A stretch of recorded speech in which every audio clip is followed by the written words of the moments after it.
Welcome to EMR Physics. I am Raju.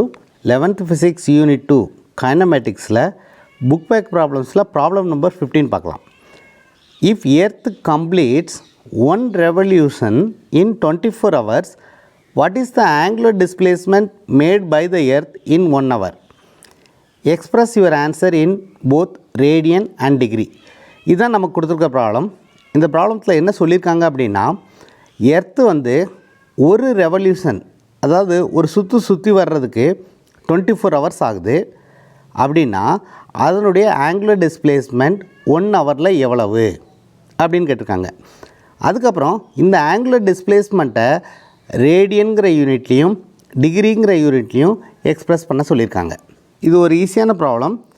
இந்த 2 ஸ்டெப்பில் இந்த ஆன்சரை நம்ம கண்டுபிடிச்சிடலாம். அது எப்படின்னு இப்போ பார்க்கலாம். ஃபஸ்ட்டு இந்த சம்மில் என்ன கொடுத்துருக்காங்க அப்படிங்கிறத எழுதிக்கலாம். One revolution is completed in 24 hours அப்படின்னு கொடுத்துருக்காங்க. ஸோ ஒரு ரெவல்யூஷனை கம்ப்ளீட் பண்ணுறது அப்படின்னா என்ன அர்த்தம் அப்படின்னா, சப்போஸ் நம்ம வந்து இதான் வந்து எர்த்துன்னு அசியூம் பண்ணிக்குவோம். இது வந்து ஒரு ரெவல்யூஷனை கம்ப்ளீட் பண்ணுது, அதாவது ஒரு சுற்றி வருது. ஒரு சுற்றி வந்துச்சுன்னா எவ்வளவு ஆங்கிள் கவர் ஆகிருக்கும், that is the angular displacement. So angle covered by the body is called a angular displacement. So ஒரு ரெவல்யூஷன் அது கம்ப்ளீட் பண்ணுது அப்படின்னா என்ன மீனிங், 360 டிகிரியை கம்ப்ளீட் பண்ணுது. எவ்வளோ நேரத்தில், 24 ஹவர்ஸில். So 24 hours is the time taken to cover an angle 360 degree. So அப்போ என்ன எழுதிக்கலாம், angular displacement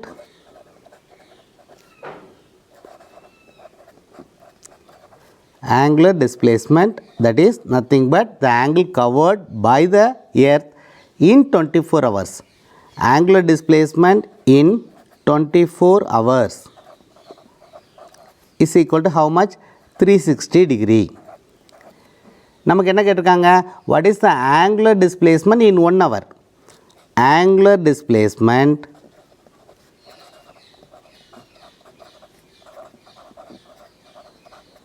in 1 hour. So இதுதான் நமக்கு கொடுத்து கேட்டிருக்குது. which is equal to, எப்படி கண்டுபிடிக்கலாம், 360 by 24 is nothing but the angular displacement in 1 hour. அதாவது 24 ஹவர்ஸ்க்கு 360 டிகிரினா 1 ஹவருக்கு எவ்வளவு, which is 360 by 24 is the angular displacement in 1 hour. அதாவது ஒரு ஹவரில் எவ்வளவு ஆங்கிள் கவர் பண்ணியிருக்கோம். So angle covered by the body is angular displacement. This is equal to, cancel பண்ணோம்னா நமக்கு 15 டிகிரின்னு வந்துடும்.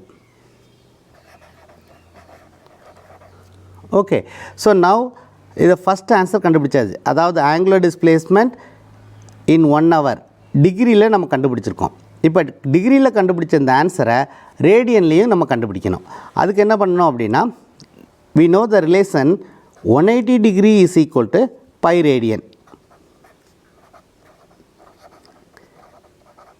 ஸோ 180 டிகிரிங்கிறது எவ்வளவு, பை ரேடியன். இது தெரிஞ்சால் போதும், நம்ம ஆன்சரை வந்து ரேடியனில் கன்வெர்ட் பண்ணிடலாம். ஸோ 180 டிகிரிக்கு பை ரேடியன்னா 15 டிகிரிக்கு எவ்வளவு, is equal to how much radian. This is equal to pi by 180 into 15. இதை கேன்சல் பண்ணோம்னா நமக்கு என்ன கிடைக்கும், pi by 12னு கிடைக்கும். So this is radian. இப்போ ஆன்சர் எழுதிக்கலாம். Angular displacement